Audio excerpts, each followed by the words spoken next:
Okay, for the first time in a hot minute, we're actually talking about positive news for the Ace family. Have we ever covered positive news for the Ace family? I don't think so. Well, it's not really, or I guess it is positive. I mean, it's positive for them. I don't know, we'll see how long that lasts. But over the last few years, the Ace family has essentially just been the butt of the joke in the online sphere. They're just constantly fumbling their own bag left and right, and they're always painting themselves as a victim, which they are, of their own stupidity. But there's just so much with this family. I mean, you have the whole scamming their fans, them scamming their fans again, the whole thing with their house, Catherine being sued by a makeup company, and then the whole boxing event, which yours truly actually went to, and I actually had a great time.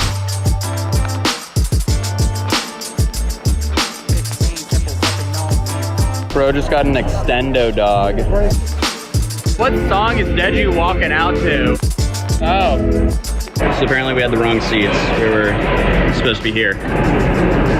I don't know how we managed to get there. But I always have a great time, so the bar is kind of set low there, but overall, good idea, awful execution. The main issue with the event was it was just not promoted well. It was half empty, maybe 20% capacity, and they undersold their pay-per-view compared to what Austin led the investors on to believe they would do. Then after the event, a bunch of fighters started coming out of the woodworks claiming they haven't been paid yet. This was the American ones, though, as it seems like the British guys had already been paid. And that's roughly when the blame game started, where Austin started pointing the fingers at everyone except himself, and he had his infamous press conference outside of Boa Steakhouse. I sadly cannot show that clip anymore, even though I'd love to do so, but Hollywood Fix would claim this video if I give them any opportunity to do so. But in short, his points from this press conference was that, in quote, "You know how much of a success the event was. It was a great event. Turnout was amazing." He then announced that he was going to sue LiveX Live. He then says Social Gloves is not bankrupt. Then he says verbatim, "Yes, the fighters have not got paid yet, including myself, but that's because LiveX Live." He then announced a new fight that would be in 3 to 4 months, which hasn't happened yet. Then he wanted to find someone to fight him. He said that Bryce Hall would be a good match for Logan Paul, and then he wanted to use the lawsuit money on a charity for fighters, which I mean, we haven't heard anything from since. So I mean, hey, basically this press conference was a clown show. But after that, the CEO of Live by Live, now rebranded to Live One, did an interview with Tom Ward where he calmly debunked a lot of Austin McBroom's claims, and then he came back with his own problems with working with Austin McBroom, with the main points being Austin McBroom misleading investors and Austin McBroom cutting off the whole professional promotion and not having the boxing event on TV. Here's a quick recap of what he said on my previous video on this. Going into the last 48 hours, we were under $500,000 in revenues. Okay. Wow. So there was a really, I mean, we could have lost millions of dollars in this, right? So it made a nice comeback, right? Pay-per-view does happen mostly at the last second. Yeah. Now it's starting to make sense why the fighters haven't been paid yet. And I do believe he would have probably been able to pay part or most of this if he didn't block if he didn't block cable and satellite. And he definitely would have been able to if he didn't fight my entire team. Dermot went to his house days before and sat with him and said, "You must do this, right? The paid marketing is working." And he shut it off. Wow. The only other thing question I have for you too, is there any responsibility on the fighter side? Again, I don't know how normal fights work, but do they normally get some money up front, or should they have been more wary of kind of going into business with Austin McBroom or gotten something before the fight? So Austin didn't want the fight to be available on cable because he wanted it to be an internet-only thing. Why? Why would he ever do that? Why shoot yourself in the foot like that? But he elaborates more on this here. Every ticket in pay-per-view in the history of pay-per-view, right, that has been sold was sold over cable and satellite. Will that change? Absolutely. Will he be right in 1 year or 5 years? It's very possible. Today, it is still a process. So we fought him like crazy. We battled, but it's his event. He had to make the decision. The second thing he decided was that he wasn't going to do any paid marketing.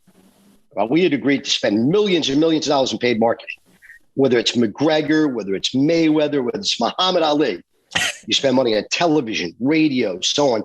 And he decided and determined that he wasn't going to do any of that. And, you know, we knew there were telltale signs that, you know, there was real risk in the habitual behavior was continuing to grow that way, that if you were pulling out of paid marketing, you're not going to necessarily convert free people free on YouTube and free on TikTok, and convert them into buyers. Austin McBroom then filed a breach of contract lawsuit against LiveOne, in which he claimed to have not been allocated any of the proceeds generated from the Social Gloves live event. Then, just one day later, LiveOne hit him with the Uno reverse card and sued Austin McBroom for defamation of character for $100 million. The complaint also alleges there was fraud and international interference with a prospective economic advantage, which LiveOne officials wrote in a financial filing with the SEC. But all of this has apparently been put behind us, as it seems like this has all been settled. Because as of the 14th of February, it's been made public that LiveOne, formerly known as Live by Live, has settled the lawsuits with Austin McBroom. So I'm sure Austin McBroom is very, very pleased that he doesn't have to pony up a light 9 figures. But LiveOne has agreed to pay $3 million of their proceeds from the Social Gloves event to the applicable payees, who were owed money for their participation in the match. So basically, the people who haven't been paid yet are essentially the American influencers on this side. So you have Bryce Hall, Austin McBroom still hasn't been paid to my knowledge, and then you have, I guess, a bunch of the US American TikTok creators. And as we know, Bryce Hall was promised $5 million.